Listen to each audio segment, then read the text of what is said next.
بسم الله الرحمن الرحيم.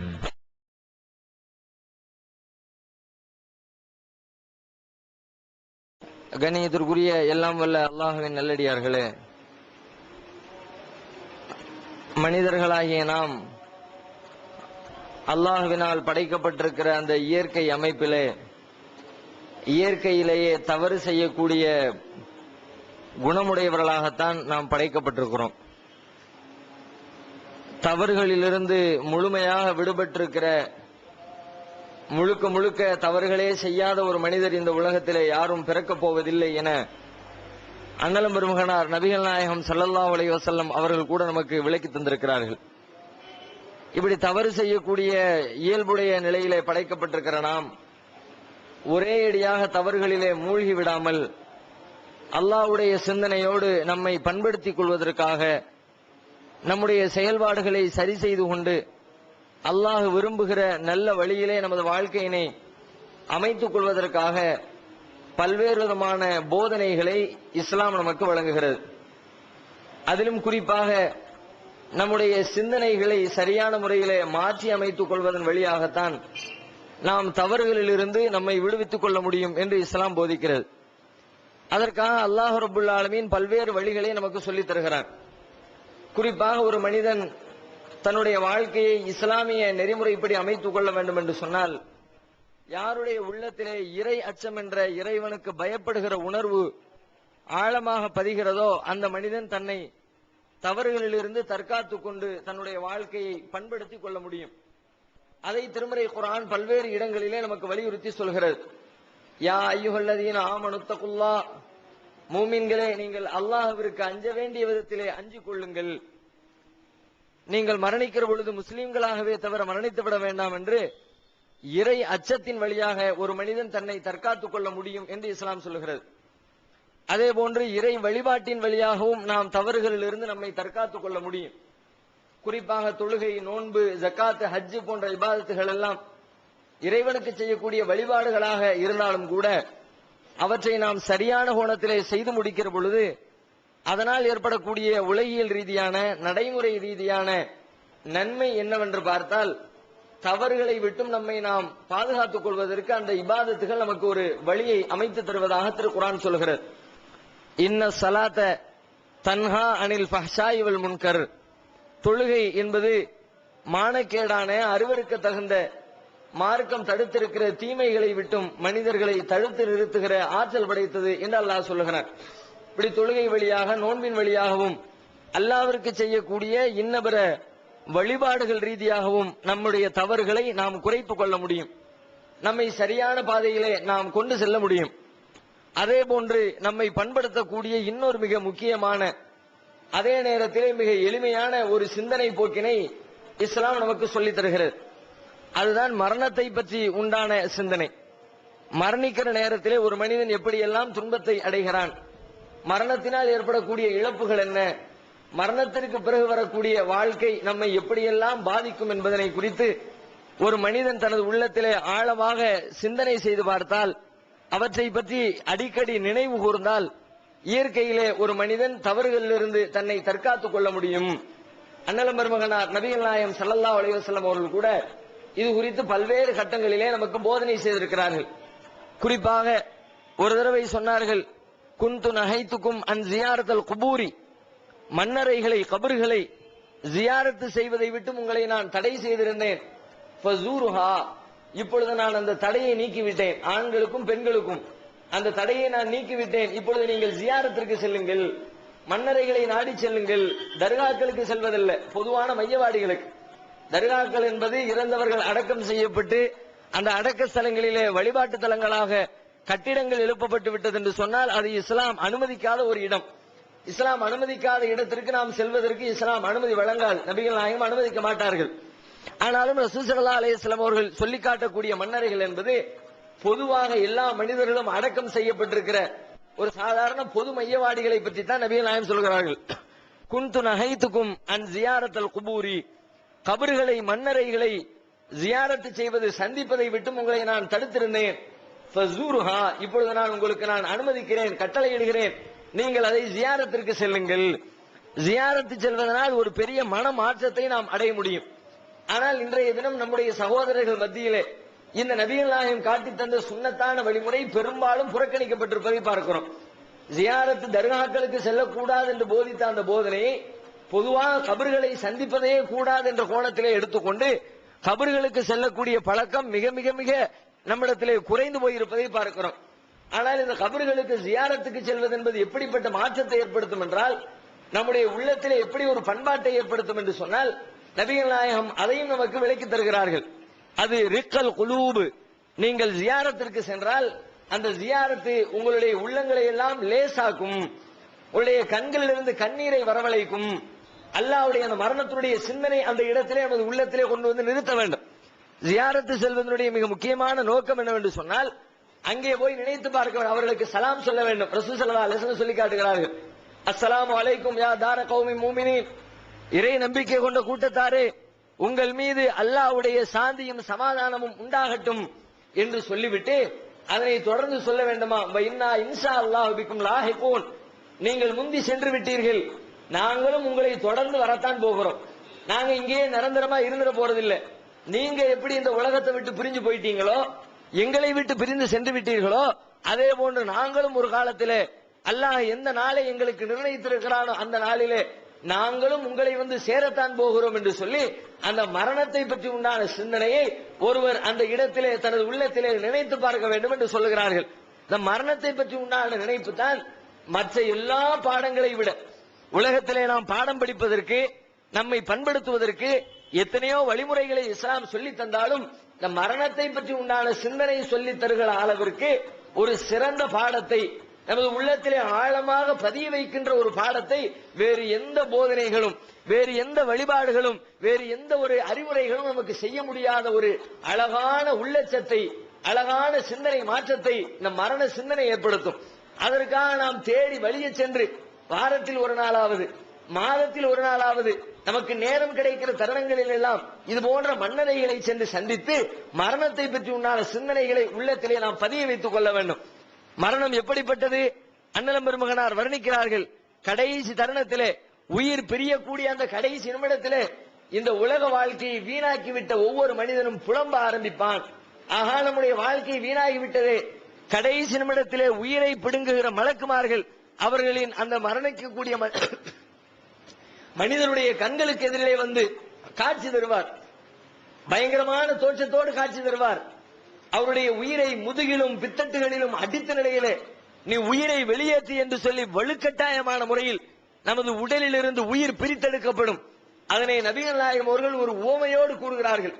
ஒரு கம்பளி போர்வையினை தண்ணீரிலே முக்கிவிட்டு, சாதாரணமாக காய்ந்திருக்கிற ஒரு போர்வையை தண்ணீரிலே முக்கிவிட்டு அந்த ஈரத்திலே இருக்கிற அந்த கம்பளி போர்வையை கிழித்து இழுக்க முற்பட்டால், ஒரு ஆணிகளை வைத்து கொக்கிகளை வைத்து அதை கிழித்து இழுப்பதற்கு முயற்சித்தால் எப்படி அது சிரமப்பட்டு அந்த கம்பளியை நாம் பீத்தெடுப்போமோ, எவ்வளவு சிரமத்திற்கு அந்த கம்பளி போர்வை ஆளாக்கப்படுமோ, அதே போன்ற நிலையில்தான் கெட்டவர்களாக, இந்த உலகத்தை வீணடித்தவர்களாக, உலக வாழ்க்கையிலே இறைவனை மறந்தவர்களாக யாரெல்லாம் தனது வாழ்க்கையை வீணாக்கி கொண்டார்களோ அவர்களுடைய உயிர் பிரியக்கூடிய தருணத்தில் இந்த அளவிற்கு ஒரு கடுமையான வேதனை அவர்கள் அனுபவிப்பார்கள். மலக்குமார்கள் கடைசியிலே காட்சி தந்த உடனே, ஆஹா, நம்முடைய வாழ்க்கை முடிந்து விட்டது, இனிமேல் நம்முடைய இந்த உலகத்திலே நாம் வாழப்போவதில்லை, நமது உயிரை பிடுங்குகிற மலக்குகள் எதிர்வந்து விட்டார்கள் என்பதை அறிந்து கொண்ட நிமிடத்தில் அப்பொழுதுதான் ஒவ்வொரு மனிதனுக்கும் புத்தி வருமா, ஒவ்வொரு மனிதனுக்கும் அப்பொழுதுதான் சிந்தனை வேலை செய்யுமா. ஆகா, வீணடித்து விட்டோமே என்று அவர்களிடத்திலே கெஞ்சுவார்களாம். லவ்லா அஹர்தனி இலா அஜலின் கரீப் ஃபஅஸ்ஸதக வஅகும் மினஸ் சாலிஹீன், கொஞ்சம் அவகாசம் தாருங்களே, எங்களுக்கு கொஞ்சம் டைம் கொடுங்களேன். எனக்கு இவ்வளவு நாள் 60 வருஷம் எல்லாம் டைம் கொடுக்கறான், 50 வருஷம் டைம் கொடுக்கறான், 70 வருஷம் டைம் கொடுக்கறான், சில பேருக்கு 90 வயசு வரைக்கும் டைம் கொடுக்கறான், இன்னும் சிலருக்கு 100 வயதை கடந்தும் கூட அவர்களுக்கு அவகாசம் அளித்து மனிதன் தன்பால் திரும்பி விட மாட்டானா, தவறுகளை குறைத்துக் கொள்ள மாட்டானா, பாவங்களுக்கு மன்னிப்பு தேட மாட்டானா, இறை அச்சமுடையவனாக நல்ல மனிதனாக தனது வாழ்க்கையினை அமைத்துக் கொள்ள மாட்டானா என்று சொல்லி அல்லாஹ் பல்வேறு வாய்ப்புகளை, பல்வேறு காலகட்டங்களை அவனுக்கு வழங்கி இருந்த நேரத்தில் எல்லாம் அந்த காலங்களை எல்லாம் வீணடித்து விட்டு, அந்த நேரங்களை எல்லாம் புறக்கணித்து விட்டு கடைசி நிமிடத்திலே நின்று கொண்டு லவுலா அஹர்தனி இலா அஜலின் கரீப், கொஞ்சம் அவகாசம் தாருங்களே என்று கெஞ்சுவாங்களாம். எனக்கு கொடுக்கிற அந்த நேரத்தில் என்னுடைய சொத்து பத்துக்களை எல்லாம் தர்மம் செய்துவிட்டு நல்ல வழியிலே செலவழித்து விட்டு கும்மின சாலிஹீன், நான் நல்லவனாக திரும்பி வந்து விடுகிறேன், எனக்கு ஒரு வாய்ப்பு தாருங்களேன் என்று கேட்பானாம். கடைசி நிமிடத்திலே வாய்ப்பளிக்கப்படுமா? இதா ஜா அஜலுஹும் லா யஸ்தகிரூன சாஅத்தன் வலா யஸ்தக்திமூன், அவர்களுடைய தவணை வந்துவிட்டால் யாராக இருந்தாலும் ஒரு நிமிடம் கூட முந்தவும் படாது பிந்தவும் படாது. அதுக்கு மேல நீ பேசி பிரயோஜனம் இல்லை, புலம்பி அழுது தவித்து பிரயோஜனம் இல்லை. உனது வாழுகின்ற இந்த வாழ்க்கையிலே மரணம் எப்பொழுது வரும் என்பதை அறியாமல் இருக்கக்கூடிய இந்த காலகட்டத்திலே அடுத்த நிமிடம் கூட மரணம் வரலாம் என்பதை யோசித்து இந்த நிமிடத்தை சரி செய்து கொள்ள வேண்டும். நாளைக்கு பார்த்துக்கலாம். பல பேருடைய வாழ்க்கை எப்படி இருக்கிறது? இன்னும் நமக்கு நேரம் இருக்குது, இன்னும் நமக்கு வயசு இருக்குது. வாலிப வயதிலே இருக்கிறவர்கள் 25 வயது 30 வயது 35 வயதிலே இருக்கிறவர்கள் அந்த இளமை பருவத்திலே இறைவனை மறந்தவர்களாக, உலக வாழ்க்கையின் இன்பத்தை தேடி தெரிந்தவர்களாக, உலகத்தினுடைய பொருளாதாரத்தை ஈட்ட வேண்டும் என்ற ஆர்வத்தில் அல்லாஹ்வுடைய வழிபாடுகளை எல்லாம் புறக்கணித்து இறைவனின் தூதர் காட்டி தந்த சுன்னத்தான வழிமுறைகளை எல்லாம் புறக்கணித்து விட்டு பிறகு பார்த்துக் கொள்ளலாம், 50 வயசுல பார்த்துக்கலாம், 60 வயசுல பார்த்துக்கலாம், இப்போ என்ன அவசரம் வந்துருச்சு என்று சொல்லி அல்லாஹ்வுடைய மார்க்கத்தின் கடமைகளை புறக்கணித்து தள்ளி போட்டுக் கொண்டிருப்பதை பார்க்கிறோம். நம்மில் யாருக்கேனும் அல்லாஹ் ரப்பல் ஆலமீன் பட்டா எழுதி கொடுத்திருக்கிறானா? நமக்கு நேரம் குறிக்கப்பட்டிருக்கிறதா? நேரம் சொல்லி தரப்பட்டிருக்கிறதா? உனக்கு 60 வயசு வரைக்கும் டைம் தந்திருக்கிறேன், 70 வயசு வரைக்கும் டைம் தந்திருக்கிறேன், இன்னும் 40 வருஷம் இருக்கு நமக்கு, பிறகு மெதுவா அல்லாஹ்விடத்தில் மன்னிப்பு கேட்டு தெரிந்து கொள்ளலாம் என்று சொல்லி நமக்கு அவகாசம் குறித்து சொல்லி தரப்பட்டிருக்கிறதா? எப்பொழுது தெரியல. நல்ல திடகாத்திரமா இருக்கிற நேரத்தில் நம்மை நாம் சரி செய்து கொள்ளவில்லை என்று சொன்னால், இயலாமையின் பொழுது படுக்கையிலே விழுந்து விட்ட நேரத்தில் நம்முடைய நிலைமை எப்படி இருக்கும் என்பதை யோசித்து பார்க்க வேண்டும். நல்ல நிலையிலே இருக்கிற ஒவ்வொருவரும் நமக்கு அருகிலே இருக்கிற மரணங்களை யோசித்து பாருங்கள். எப்படி எல்லாம் மரணம் சம்பவிக்கிறது. வயது முதிர்ந்தவர்கள் மட்டும்தான் இந்த உலகத்திலே மரணிக்கிறார்களா? 70 வயதிலே இருக்கிற மனிதன், 60 வயதிலே இருக்கிற மனிதர், அப்படிப்பட்ட ஒரு 60 கடந்து 70 கடந்து 80 கடந்த நிலையிலே இருக்கிற முதியவர்களும் இயலாத நிலையிலே படுக்கையிலே வீழ்ந்தவர்களும் அவர்கள் மாத்திரம்தான் இந்த உலகத்தை விட்டு பிரிகிறார்களா? கண்ணுக்கு எதிரே ஒரு உண்மையை பார்க்கிறோம், பார்த்து விட்டு அலட்சியப்படுத்துகிறோம். எத்தனையோ விஷயங்கள் நமக்கு தெரியல. அல்லாஹ் திருமறை குர்ஆன்ல எத்தனையோ போதனைகளை சொல்றான், மறைவான செய்திகளை சொல்லி தர்றான், நரகத்தை பத்தி சொல்றான், மறுமையை பத்தி சொல்றான், சுவர்க்கத்தை பத்தி சொல்றான். அது எல்லாம் கூட நம்ம கண்களால் கண்டு அனுபவித்த உண்மைகள் இல்லை. அல்லாஹ் சொல்லுகிறான், உண்மையை தான் சொல்லுவான். அல்லாஹ்வுடைய தூதர் சொல்லுகிறார்கள், சரியானதை தான் சொல்லுவார்கள் என்று அல்லாஹ்வின் மீதும் அல்லாஹ்வுடைய தூதர் மீதும் நாம் வைத்த நம்பிக்கையின் வெளிப்பாடாகத்தான் அவற்றை எல்லாம் நம்பிக்கொண்டிருக்கிறோம். ஆனால் இந்த மரணத்தை பொறுத்த வரைக்கும் நம்முடைய கண்களுக்கு அப்பாற்பட்ட ஒரு நிகழ்ச்சியாது, கண்ணுக்கு எதிரே ஒவ்வொரு நாளும் கண்டு அனுபவிக்கிற ஒரு உண்மை. நம்முடைய எதிர் வீட்டிலே, நம்முடைய பக்கத்து வீட்டிலே, நம்முடைய வீட்டிலே நம்முடைய தாய், நம்முடைய சகோதரி, நம்முடைய சகோதரன், நம்முடைய தந்தை, நம்முடைய உறவினர்கள் நல்லா தான் இருந்தாரு, நேத்து நைட் என் கூட பேசிக்கிட்டு இருந்தாரு, ஒரு கப் பால் குடிச்சு இப்பதான் போய் படுத்தாரு, நல்ல திரகாத்திரமான ஆளுதான், எந்த நோய் நொடியும் இல்ல, ஒரு சுகர் இல்ல, ஒரு பிரஷர் இல்ல, கிட்னி நல்லா வேலை செஞ்சிச்சு, ஹார்ட் ப்ராப்ளம் கிடையாது, உடம்புல எந்த கோளாறும் இல்ல, வயசு 40. எத்தனை பேர் இந்த உலகத்தை விட்டு பிரிந்திருக்கிறார்கள் பார்க்கலையா? நாம 40 வயசுல இருக்க நமக்கு அறிவு வரணுமா இல்லையா? 25 வயசுல எத்தனை பேர் இந்த உலகத்தை விட்டு பிரியலையா? திருமணமாகி முதல் நாளில் 2ஆம் நாளில் ஒரு வாரத்தில் திருமணத்திற்காக வேண்டி பயணப்பட்டுக் கொண்டு இருக்கிற அந்த பயணத்திலே வாகனத்திலே மரணித்தவர்களை பார்க்கலையா? என் பிறந்த 2 மாச குழந்தை மரணிக்குத, பிறக்கும் போதே மரணிச்சே பிறக்கிற குழந்தைகள் என்ன நிலை? எதை நாம் சிந்தித்து பார்க்கிறோம்? கண்ணுக்கு எதிரில் தெரியுது, எந்த நேரத்தில் நம்ம உயிர் போகணும் தெரியாது. நல்லா இருக்கிறோம், நல்லா சம்பாதிக்கிறோம், இன்னும் 1 வருஷத்துக்கு திட்டம் போடுறோம், 5 வருஷத்துக்கு திட்டம் போடுறோம், 10 வருஷத்துக்கு திட்டம் போடுறோம், இன்னும் 5 வருஷம் சம்பாதிச்சு இந்த இடத்தை வாங்கணும் பிளான் பண்றோம்.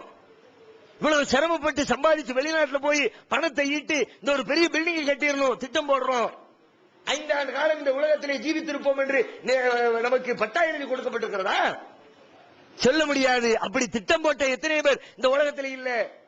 நேற்றைக்கு நம்மோடு அமர்ந்து திட்டம் போட்டவர்கள் இன்றைக்கு நம்மோடு இல்லை.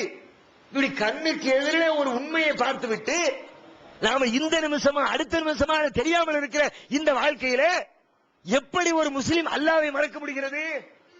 எப்படி ஒரு மனிதன் இஸ்லாத்தை புறக்கணிக்கப்படுகிறது? சுனாமி வந்துச்சே, என்ன நடந்துச்சு? எத்தனை ஆயிரம் பேர்களை அது கொள்ளை கொண்டது? எண்ணிக்கையில பட்டியல் போட்டு முடிக்க முடியுமா? எப்படி வாழ்ந்தவர்கள் அவர்கள் எல்லாம். சுனாமி வந்த அந்த நேரத்தில் கன்னியாகுமரி மாதிரியான சுற்றுலா தலங்களில் பெரும் பெரும் வசதிமிக்க லட்சக்கணக்கான ரூபாய் கொடுத்து வாங்கப்பட்ட கார்கள் எல்லாம் அப்படியே தங்கும் விடுதிகளின் வாசலிலே கிடக்கிறது. ஓட்டிட்டு இருந்த ஆட்களை காணும். 10 லட்சம் ரூபாய் கொடுத்து வாங்கின காரு, 50 லட்சம் ரூபாய் கொடுத்து வாங்கின கார் இருக்குது. ஃபார் ரிஜிஸ்ட்ரேஷன் சொல்லி நம்பர் கூட போடப்படாமல் புதிய கார். அப்படியே காரை கொண்டு வந்து லாட்ஜில் நிப்பாட்டி விட்டு சாமானியெல்லாம் ரூம்ல கொண்டு வச்சுட்டு கடற்கரையில காத்து வாங்கிட்டு வரலாம் என்று சொல்லி கடற்கரைக்கு போனவர்கள் மீண்டும் வந்து தம்முடைய காரை எடுத்து ஓட்டல. கார் இருக்கிற ஆளை காணோம், ஆட்கள் இருக்கிறார், அவர்கள் கொண்டு வந்த பொருட்களை காணோம். பெரும் பெரும் கோடீஸ்வரர்கள் ஒரே நாள்ல பிச்சைக்காரரா மாறி போனார்கள். அதையெல்லாம் பார்த்துவிட்டு இந்த உலகத்தில் நாம அல்லாஹ் மறக்க முடியுமா? நாளை இந்த நிலையிலே மரணித்தால் மரணத்திற்கு பிறகு வரக்கூடிய நம்முடைய நிலைமை என்ன? திடீர் உயிர் போயிடுச்சு, உட்கார்ந்து இருக்கிறோம், ஒரு சின்ன அசைவு, லேசா ஒரு சின்ன கிராக் பூமியில 3 டிகிரி 4 ரிக்டர் அளவுகோல்ல 4.5 பதிவு செய்யப்பட்டிருக்கிறது. பத்திரிகையில நாளைக்கு வரும், படிக்கிறதுக்கு நாம இருக்க மாட்டோம். நாளைக்கு பத்திரிகையில ஊர்ல இருக்கிற பல பேர் படிப்பாங்க. இந்த பகுதியில ஒரு விதமான அசைவு ஏற்பட்டு விட்டது என்று சொன்னால் பூமிக்குள்ள நாம எல்லாரும் நம்மை பார்த்து மற்றவர்கள் பாடம் படிக்கணும். அதுக்கு தான் அல்லாஹ் மற்றவங்களை உசுரோடு விட்டு வைக்கிறான். ஒரு சாராரை அழித்து விட்டு இன்னொரு சாராரை அல்லாஹ் பூமியிலே வாழ வைப்பதற்கான காரணம் என்ன? அல்லாஹ்வே கேட்கிறான், இந்த உலகத்தில் இவ்வளவு அழிச்சாட்டியம் பண்றிய, இப்படி அல்லாஹ் மறந்து ஏமாத்துறிய, அடுத்தவங்க காசுக்கு ஆசைப்படுறிய, பொய் பேசுறிய, பிராடு பண்றிய, கடனை வாங்கிட்டு கொடுக்க மறுக்கிறிய. அமின்தும் மன்ஃபி சமாயி அன் யக்ஸிப பிக்குமுல் அருள். நீங்கள் நிம்மதியாக இருக்கிறீர்களா? வானத்திலே இருக்கிறவன் உங்களை பூமிக்குள்ளே சொறி வாங்கிக் கொள்ள மாட்டார் என்று நிம்மதியாக இருக்கிறீர்களா? அச்சமற்று இருக்கிறீர்கள். உங்களுக்கு என்ன தைரியம்? நம்ம இருக்கிற இடத்துல பூகம்பம் வராது, உனக்கு என்ன தைரியம்? நம்ம இருக்கிற இடத்துல பெரிய மழை வந்து கொட்டி நம்மை அழிக்காது, என்ன தைரியம்? அல்லாஹ் கேட்கிறான், அமின்தும், எப்படிடா நிம்மதியா இருக்கிற நீ? உனக்கு என்ன கேரண்டி இருக்குது? உன் ஊருக்கு பூகம்பம் வராது, உன் ஊருக்கு மழை வராது, உன் ஊருக்கு வெள்ளம் வராது, உன் ஊருக்கு அழிவு வராது. எப்படி உனக்கு அந்த பயம் இல்லாம இருக்கிற நீ? தரமாட்டேனா நான்? அவர்களை அழித்தவனுக்கு நம்மை அழிப்பதற்கு எத்தனை அவகாசம் வேண்டும்? லட்சோப லட்ச மக்களை அழிச்சான சுனாமியில, லட்சக்கணக்கான மக்களை அழிச்சான பூகம்பத்தில், அப்படி பூகம்பத்திலும் சுனாமியிலும் அழித்த அல்லாஹ்வுக்கு நம்மளை எல்லாம் அழிக்க முடியாதா? அல்லாஹ்வால முடியலையா? எல்லாத்தையும் அழிச்சு விட்டாங்க, நம்மள முடியல, நம்ம தைரியசாலி, நம்ம ரொம்ப பலசாலி, நம்ம மேல கை வைக்க முடியுமா? அந்த திமிரா என்ன சொல்ல முடியும்? மரணத்தை எதிர்பார்த்து காத்திருக்கிறோம். இந்த கண்ணுக்கு எதிரே நடக்கக்கூடிய மரணங்களை எல்லாம் நமது உள்ளத்திலே கொண்டு வந்து நிறுத்த வேண்டும். அதுதான் ரசூலுல்லாஹ் சொன்னாங்க. போங்க, ஜியாரத்துக்கு போங்க, கபிரிஸ்தானுக்கு போங்க, போய் அங்க போய் நில்லுங்க ஒரு நிமிஷம், கொஞ்சம் யோசிச்சு பாருங்க, யார் யாரெல்லாம் உள்ள இருக்கிறான். நம்மை பெத்தெடுத்து வளர்த்த தந்தை அடக்கம் செய்யப்பட்டிருப்பார், நம்மை பாசத்தோடு வளர்த்த தாயார் அடக்கம் செய்யப்பட்டிருப்பார்கள், நம்ம ஊர்ல பெரிய கொடி கட்டி பிறந்த தலைவர் அடக்கம் செய்யப்பட்டிருப்பாரு. கோடி கோடியாக சம்பாதித்து வைத்து விட்டு அதை பயன்படுத்தாதவர்கள் எல்லாம் அடக்கம் செய்யப்பட்டிருப்பார்கள். பெரும் பெரும் அதிகாரிகள், ஆட்சியாளர்கள் எல்லாரும் உள்ளுக்குள்ள நிசப்தமா எப்படி இருந்தவங்க, எப்படி வாழ்ந்தவங்க, இன்னைக்கு ஒரு சப்தமும் இல்லையே. நாடி நரம்புகள் எல்லாம் அடங்கி ஒடுங்கி இந்த பூமிக்குள்ளே அமிழ்த்தப்பட்டு உடலம் மண் தின்று மண்ணோடு மண்ணாக உக்கி மக்கி போய்விட்டார்களே என்ற சிந்தனை உள்ளத்தில் வந்து உட்கார்ந்தால் நம்முடைய வாழ்க்கை சரியாகுமா இல்லையா? அப்படி வாழ்ந்தவங்களே மண்ணா போயிட்டாங்க. அப்படிப்பட்ட ஒரு ஆட்டம் போட்டவர்களே ஒண்ணுமில்லாம அடங்கி ஒடுங்கி போயிட்டாங்க. நாம் எல்லாம் எம்மாத்திரம், நம்முடைய வாழ்க்கை எம்மாத்திரம் என்ற சிந்தனை நமது உள்ளத்துல திரும்ப திரும்ப திரும்ப நினைவுபடுத்தணும். அதுக்கு பிறகு வரக்கூடிய வாழ்க்கையை யோசிச்சு பார்க்கணும். இதே நிலையிலே மரணித்து விட்டால், இறைவனை மறந்த நிலையில், இஸ்லாத்தை புறக்கணித்த நிலையில், அல்லாஹ்வுடைய சட்ட திட்டங்களுக்கு எதிரான முறையில் நமது வாழ்க்கை அமைத்துக் கொண்ட நிலையில் நாம் மரணித்து விட்டால் மரணத்திற்கு பிறகு வரக்கூடிய மறுமை வாழ்க்கையினுடைய நிலைமை என்ன? அல்லாஹ்வுடைய சன்னிதானத்தில் நிறுத்தப்பட்டு எப்படிப்பட்ட கேள்விகளுக்கு பதில் வச்சிருக்கிறோமா? திருக்குறள் அல்லாஹ் சொல்லி காட்டுகிறான். நாளை மறுமையிலே ஒலியால் கிதாப் ஃபதரல் முஜ்ரிமீன முஷ்ஃபிகீன மிம்மா ஃபீஹ், ஒவ்வொரு பாவிகளுக்கு முன்னாலும் ஒவ்வொரு நயவஞ்சகனுக்கு முன்னாலும் இந்த உலகத்திலே அவன் வாழ்ந்த வாழ்க்கையினுடைய செயலேடு கொண்டு கையிலே கொடுக்கப்படும். அப்ப கையில வாங்கிட்டு சொல்வானா, யா வைலத்தனா மாலிஹாதல் கிதாப் லா யுகாதிரு சகீரத்தன் வலா கபீரத்தன் இல்லா அஹ்சாஹா. என்னடா புத்தகம் இது? என்னுடைய வாழ்க்கையில நான் செய்த சின்னஞ்சிறிய காரியங்கள் முதற்கொண்டு பெண்ணம்பெரிய காரியங்கள் வரை அனைத்தும் பதியப்பட்டிருக்கிறதே. அம்மாமன் ஊத்திய கிதாபஹு பிஷிமாலி, யார் இந்த உலகத்திலே வாழ்ந்த வாழ்க்கை அவர்களுடைய இடர் கையிலே கொடுக்கப்படுகிறதோ அந்த மனிதன் சொல்வானா, ஃபயகூலு யா லைத்தனி லம் ஊத கிதாபியா வலம் அத்ரிமா ஹிசாபியா யா லைத்தஹா கானத்தில் காவியா மா அக்னா அன்னி மாலியா அஹலக அன்னி சுல்தானியா. யா லைத்தனி லம் ஊத கிதாபியா, இந்த புத்தகம் என்னுடைய கையிலே கொடுக்கப்படாமல் இருந்திருக்க வேண்டுமே. இப்படி ஒரு கேடுகட்ட வாழ்க்கையை வாழ்ந்துட்டு வந்திருக்கேனா? இந்த புத்தகத்தை நான் வாங்காமல் இருக்க வேண்டுமே. யா லைத்தஹா கானத்தில் காவியா வலம் அத்ரிமா ஹிசாபியா, இந்த கணக்கு நாளை நான் சந்திக்காமல் இருந்திருக்க வேண்டுமே. யா லைத்தஹா கானத்தில் காவியா, இந்த நாளுக்கு முன்னே நான் அழிந்திருக்க வேண்டுமே. மா அக்னா அன்னி மாலியா, உலகத்திலே நான் சேர்த்து வைத்த செல்வங்கள் சொத்துக்கள் எதுவும் எனக்கு பயன் தரவில்லையே. ஹலக அன்னி சுல்தானியா, உலகத்திலே என்னுடைய வாதங்கள் எல்லாம் அடிபட்டு போனதே. இப்படி ஒரு நாசமான வாழ்க்கையை, அல்லாஹ் மறந்த வாழ்க்கையை, திருமலை குர்ஆனை புறக்கணிச்ச வாழ்க்கையை உலகத்தில் நான் வாழ்ந்துட்டு வந்துட்டேனே என்று சொல்லி மனிதன் புலம்புவானாம். அப்ப அல்லாஹ்வின் புறத்திலிருந்து சொல்லப்படுமா, குதுஹு ஃபகுல்லு சும்மல் ஜஹீம சல்லு சும்ம ஃபீ சில்சிலத்தின் நரஹா 70 திராஅன் ஃபஸ்லுகு, பிடியுங்கள் இந்த கயவனை, கட்டுங்கள் 70 முறை சங்கிலியால், தள்ளுங்கள் இவனை நரகத்திலே முகம் குப்பர. உலகத்திலே வாழுகிற பொழுது இவனுக்கு எத்தனை அவகாசம் கொடுத்தோம், இன்று திருந்துவான் நாளை திருந்துவான் என்று எத்தனை வாய்ப்புகளை கொடுத்தோம். எல்லா வாய்ப்புகளையும் புறக்கணித்து விட்டு, எல்லா அறிவுரைகளையும் புறக்கணித்து விட்டு எத்தனை பேர் இவனுக்கு சொன்னார்கள் மார்க்கத்தை. அல்லாஹ் புறக்கணிக்காத, குர்ஆனை புறக்கணிக்காத, ஹதீஸை புறக்கணிக்காத, மறுமையில நாசமாகி விடுவாய் என்று சொல்லி எத்தனை உபதேசிக்கிறவர்களை இவர்களுக்கு நாம் அனுப்பி வைத்தோம். எல்லாத்தையும் பொய்ப்படுத்திட்டு, எல்லாவற்றையும் அலட்சியப்படுத்திட்டு இந்த நாளில் நம்முடைய அருளை எதிர்பார்த்து வந்து நிற்கிறானா? வசீகல்லதீன கஃபரு இலா ஜஹன்னம சுமரா, இந்த நன்றி மறந்தவர்களை, இந்த இறை நிராகரிப்பாளர்களை, இந்த காபிர்களை இழுத்துச் செல்லுங்கள் நரக நெருப்பின்பால் என்று அல்லாஹ் பதிலளிப்பானா? தாங்க முடியுமா? நாளைக்கு மறுமையில மரணம் வரப்போகுங்கிற யாராவது மறுக்க முடியுமா? உலகத்தில் எதை சொன்னாலும் மறுக்கிற 2 பேர் இருப்பான். மரணத்தை மறுக்கிற யாரா இருக்கிறோமா? எவ்வளவு பெரிய அறிவாளியை கொண்டுவாங்க, எவ்வளவு பெரிய விஞ்ஞானியை கொண்டுவாங்க. மரணத்தை மறுக்கக்கூடியவன் உலகத்தில் உண்டா?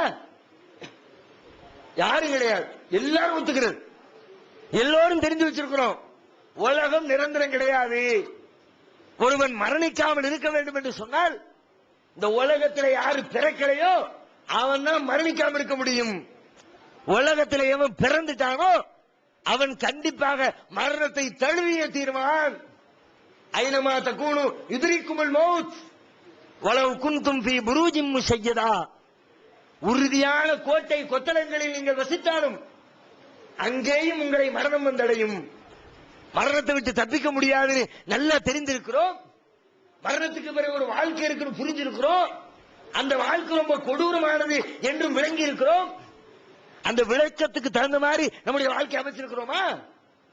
உலகத்தில் உறவுகளுக்காக வேண்டி ஏங்கி தவிக்கிறோம், உறவினர்களுக்காக வேண்டி அல்லும் பகலும் கஷ்டப்பட்டு பாடுபடுறோம். மனைவியை பராமரிக்கிறதுக்கு, பிள்ளைங்களை படிக்க வைக்கிறதுக்கு, சொந்த பந்தங்களுக்கு உதவி செய்யறதுக்கு, சொந்த பந்தம் இரத்த பந்தம் என்று சொல்லி ஓடாய் தெரிந்து உழைக்கிறோம். மறுமையில இந்த உறவுகள் நமக்கு பயனளிக்குமா? திருக்குர்ஆன் சொல்லுகிறது, யௌம யஃபிருல் மர்உ மின் அஹீ வ உம்மிஹி வ அபீஹி வ ஸாஹிபத்திஹி வ பனீஹி லிகுல்லி இம்ரிஇன் மின்ஹும் யௌமைதின் ஷஅனுன் யுக்னீஹி. அந்த நாளில் ஒரு மனிதன் தன் சகோதரனை பார்த்து விரண்டு ஓடுவான். வ உம்மிஹி வ அபீஹி, தன்னுடைய தாயை பார்த்துட்டு ஓடுவான், தன்னுடைய தந்தையை பார்த்துட்டு ஓடுவான், தன்னுடைய நண்பனை பார்த்துட்டு ஓடுவான், தன்னுடைய மனைவி மக்களை பார்த்துட்டு ஓடுவான். லிகுல்லி இம்ரிஇன் மின்ஹும் யௌமைதின் ஷஅனுன் யுக்னீஹி. அந்த நாளில் ஒவ்வொரு மனிதனுக்கும் நம்முடைய நிலை என்ன ஆகுமோ தெரியலையே, நாம வெற்றி அடைவோமா தோல்வி அடைவோமா தெரியலையே. யா நஃப்ஸி யா நஃப்ஸி, யா அல்லாஹ், என் நிலைமை என்ன என்று சொல்லி ஒவ்வொரு மனிதனும் தன்னை பற்றி மாத்திரமே கவலைப்பட்டுக் கொண்டிருக்கிற அந்த நாள் வருவதற்கு முன்பு, அந்த நாளுக்கான மரணம் வருவதற்கு முன்பு நம்மை நாம் தயார்படுத்திக் கொள்ள வேண்டும். திருமலை குர்ஆன்ல கடைசியாக இறக்கிடப்பட்ட ஒரு வசனம், சூரத்துல் பக்ராவில் இருக்கிற ஒரு வசனம், ஒரு பெரிய வசனம் ஒன்று இருக்குது குர்ஆன்ல. அந்த வசனத்துக்கு மேல இருக்கிற ஒரு சின்னஞ்சிறிய வசனம், அந்த வசனத்தின் வழியாகத்தான் அல்லாஹ் இந்த குர்ஆனை நிறைவு செய்கிறான். அதான் லாஸ்ட் ஃபைனல் வசனம். ஒரு மனுஷன் உலகத்தில் கடைசியா அவன் சொல்வதற்கு ஏதேனும் சொல்வதற்கு வாய்ப்பளிக்கப்பட்டால் எவ்வளவு முக்கியத்துவம் வாய்ந்த ஒரு செய்தியை சொல்லுவான். அப்படிப்பட்ட கடைசி வாய்ப்பை அல்லாஹ் ரப்பல் ஆலமீன் சொல்லி காட்டுகிறான். வத்தகு யௌமன் துர்ஜாவுன ஃபீஹி இலல்லாஹ், எந்த நாளில் நீங்கள் அல்லாஹ்வின்பால் திருப்பப்படுவீர்களோ அந்த நாளை பயந்து கொள்ளுங்கள். அல்லாஹ்விடத்தில் வந்து நிற்பீங்களே, அந்த நாளை யோசிக்குங்க, அந்த நாளுக்கு முன்பு உங்களை ஆயத்தப்படுத்திக் கொள்ளுங்கள். வத்தகு யௌமன் லா தஜ்ஸி நஃப்ஸுன் அன் நஃப்ஸின் ஷைஆ, எந்த மனிதனும் இன்னொரு மனிதனுக்கு எதையுமே செய்ய முடியாத நாள். வலா யுக்பலு மின்ஹா ஷஃபாஆ, எந்த பரிந்துரையும் ஏற்கப்படாத நாள். வலா யூகது மின்ஹா அத்ல், எந்த நஷ்டஈடும் பெற்றுக்கொள்ளப்படாத நாள். வலாஹும் யுன்சரூன், எந்த உதவியாளரும் இல்லாமல் அத்தனை மனிதர்களும் அல்லாஹ்விடத்திலே தன்னந்தனியாக வந்து நிற்கிற அந்த நாளை பயந்து கொள்ளுங்கள். மரணத்தையும் மரணத்துக்கு பிறகு வரக்கூடிய அந்த மறுமை நாளையும் நீங்கள் அஞ்சிக் கொள்ளுங்கள் என்று அல்லாஹ் சொல்றான். இந்த சிந்தனையை உள்ளத்தில் கொண்டு வந்தால் மரணிப்போம். கண்களுக்கு எதிரே மரணிக்கிறவர்கள், அவர்கள் படுகிற துன்பங்கள், அதனால் ஏற்படக்கூடிய கஷ்டங்கள், யார் யாரெல்லாம் மரணிக்கிறார்கள் என்பதை எல்லாம் நம்முடைய உள்ளத்தில் திரும்ப நாம் நினைவுபடுத்திக் கொண்டே இருந்தோம் என்று சொன்னால் அந்த சிந்தனை நமது வாழ்க்கையை பண்படுத்தும், தவறுகளை விட்டு நம்மை தடுத்து நிறுத்தும். இந்த அற்பமான வாழ்க்கைக்காகத்தான் இப்படி அடிச்சுக்கிறோமா? ஏமாத்துறவன், பொய் பேசுறவன், ஃப்ராட் பண்றவன் யாரா இருந்தாலும் சரி, மரணத்தை பற்றி சிந்திக்க ஆரம்பித்தால் உள்ளத்தில் அச்சம் வந்துடும்.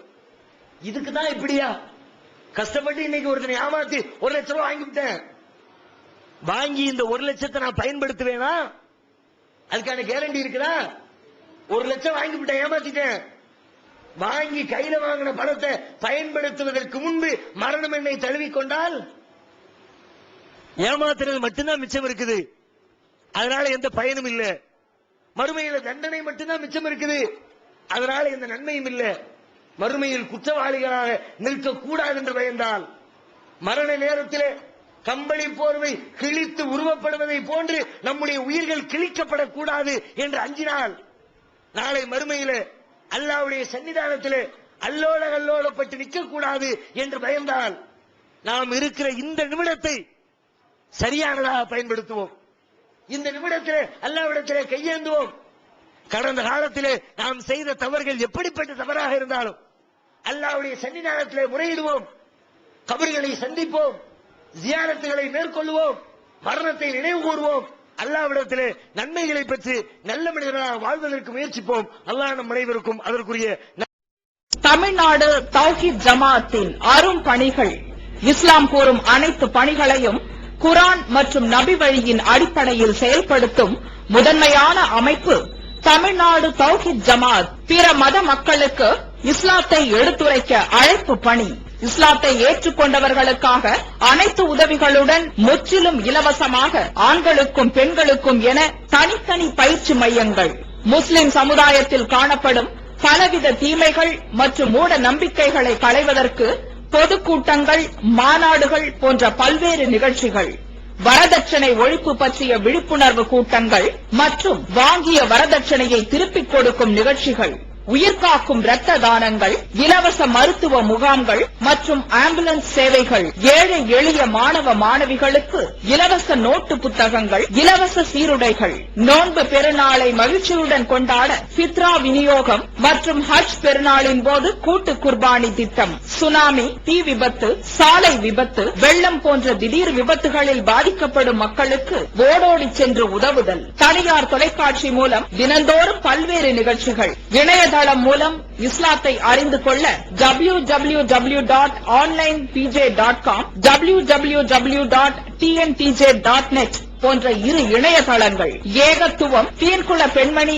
ஆகிய மார்க்க மாத இதழ்கள், முஸ்லிம் சமுதாயத்தை தட்டி எழுப்பும் உணர்வு வார இதழ், தொலைபேசி மற்றும் கடிதங்கள் மூலம் விளக்கம் பெற தனி ஏற்பாடு, குடும்ப பிரச்சினைகளுக்கு தீர்வு காண ஷரியத் தீர்ப்பாயங்கள், இலவச திருமண தகவல் திட்டம், முதியோர் ஆதரவு இல்லம், சிறார்களுக்கான அனாதை இல்லம், சத்தியத்தை நிலைநாட்டிட பல்வேறு விவாதங்கள், அடக்குமுறைக்கு எதிரான போராட்டங்கள், முஸ்லிம் சமுதாய இடஒதுக்கீட்டை பெற்றுத்தந்த உரிமை போராட்டங்கள், வறுமை மற்றும் கடன்களில் சிக்கி தவிக்கும் மக்களை மீட்டெடுக்க ஜகாத் நிதியை திரட்டி உரியவர்களுக்கு உதவுதல், வட்டியில்லா கடனுதவி திட்டங்கள், இது போன்ற இன்னும் ஏராளமான பணிகளை செய்து வரும் தமிழ்நாடு தௌஹீத் ஜமாத் எந்த வெளிநாட்டு அரசிடமிருந்தோ அல்லது எந்த வெளிநாட்டு நிறுவனங்களிடமிருந்தோ உதவிகளை பெறுவதில்லை என்பதை கொள்கையாக கொண்டுள்ளது. எனவே மறுமையில் மகத்தான கூலியை பெற்றுத்தரும் இந்த அரிய பணிக்கு உங்களது ஜகாத் மற்றும் நன்கொடைகளை வாரி வழங்குவீர். உங்களது நன்கொடைகளை டிடியாகவோ செக்காகவோ மணி ஆர்டராகவோ அனுப்பலாம். டிடி அனுப்புபவர்கள் தமிழ்நாடு தௌஹீத் ஜமாத் வங்கி கணக்கு எண் 7882748227 இந்தியன் வங்கி மண்ணடி கிளை என்ற பெயரில் எடுத்து அனுப்ப வேண்டிய முகவரி தமிழ்நாடு தௌஹீத் ஜமாத் மாநில தலைமையகம் 30 அரண்மனைக்காரன் தெரு, மண்ணடி, சென்னை 1. போன் 044252152226. Allah